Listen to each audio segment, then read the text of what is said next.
È un dolore palpabile quello che si respira nel sagrato della chiesa dedicata alla purificazione di Maria di Loreggia. Ad attendere Andrea Brugnaro, 47 anni, morto sabato in un terribile incidente di moto, mamma Ornella con i fratelli di Andrea, nello stesso sagrato dove 9 mesi fa l'addio era stato per il figlio più piccolo, Michele.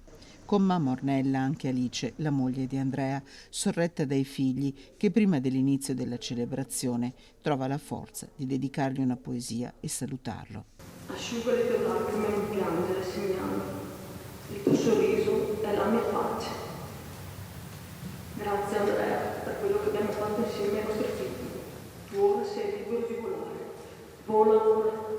Andrea, uomo grande, forte, Andrea, uomo buono. Sono i ricordi di un'amica e della cugina a raccontare chi era Andrea Brugnaro. La vita gli aveva già chiesto tanto quando, il 2 novembre 2024, un incidente in moto gli aveva tolto il fratello Michele, ma lui cercava di farsi coraggio per mamma Ornella e papà Maurizio, che non era in chiesa, per i fratelli, per Alice e i loro figli, Daniel e Noemi. Così un'amica e una cugina.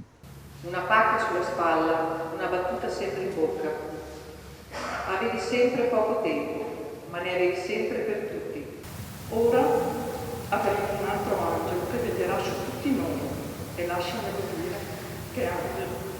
Signore, se tu fossi stato qui, mio fratello non sarebbe morto, dice Marta a Gesù nel brano del Vangelo che si conclude con la risurrezione del fratello Lazzaro, e a una famiglia addolorata, così si rivolge Don Antonio Cusinato, il parroco di Loreggia.